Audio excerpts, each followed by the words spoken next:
ಕುಲ್ತಾ ಕಡಿ ಕೊಂಕಣಿ GSP ಸಮಾಜದವರು ಆ ರೀತಿ ಕರೀತಾರೆ. ಅಂದರೆ ಇದು ಹುರುಳಿಕಾಳಿನ ಬೇಯಿಸಿದ ಸಾರದಿಂದ ತಯಾರಿಸಿದಂಥ ಸಾಂಪ್ರದಾಯಿಕವಾದಂಥ ಕಡಿ. ಇದನ್ನು ಬಾಟಲ್ನಲ್ಲಿ ಹಾಕಿ ಮಾರಾಟ ಮಾಡ್ತಾರೆ. ಇದು ದಿಢೀರಾಗಿ ಹುರುಳಿ ಕಟ್ಟನ್ನು ಮಾಡಲಿಕ್ಕೆ ಮಾಡಿರುವಂಥ ಪೇಸ್ಟ್.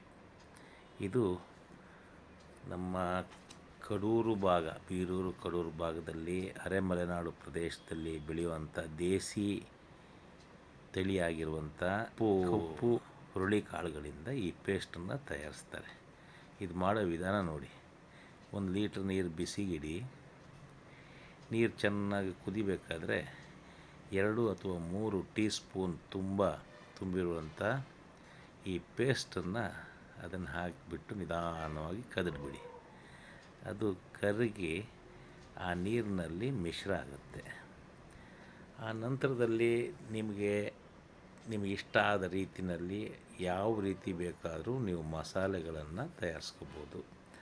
ಸರಳವಾಗಿ ಮಾಡಬೇಕಂತೇಳಿದರೆ ಹಸಿಮೆಣಸು, ನೀರುಳ್ಳಿ, ಹುಳಿ, ರುಚಿಗೆ ತಕ್ಕಂಥ ಉಪ್ಪು ಬೆರೆಸ್ಕೊಂಡ್ರೆ ಸಾಕು.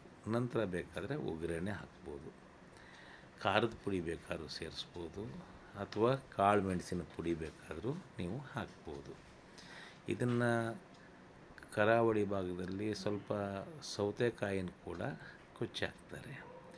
ಇನ್ನು ಕೆಲವು ಕಡೆ ಆಮಟೆಕಾಯಿಗಳನ್ನು ಇಡಿಯಾಗಿ ಹಾಕ್ತಾರೆ. ಹೀಗೆ ಮಾವಿನಕಾಯಿಯನ್ನು ಕೂಡ ಹಾಕ್ತಾರೆ. ರುಚಿಗೆ ತಕ್ಕಷ್ಟು ನೀವು ಉಪ್ಪು ಸೇರಿಸ್ಕೊಂಡ್ರೆ ಆಯಿತು. ನೋಡಿ, ನಾನು ಮಾಡಿರುವಂಥ ಹುರುಳಿ ಕಟ್ಟಿಗೆ ಇದಿಷ್ಟೇ ನಾನು ಹಾಕಿರೋದು.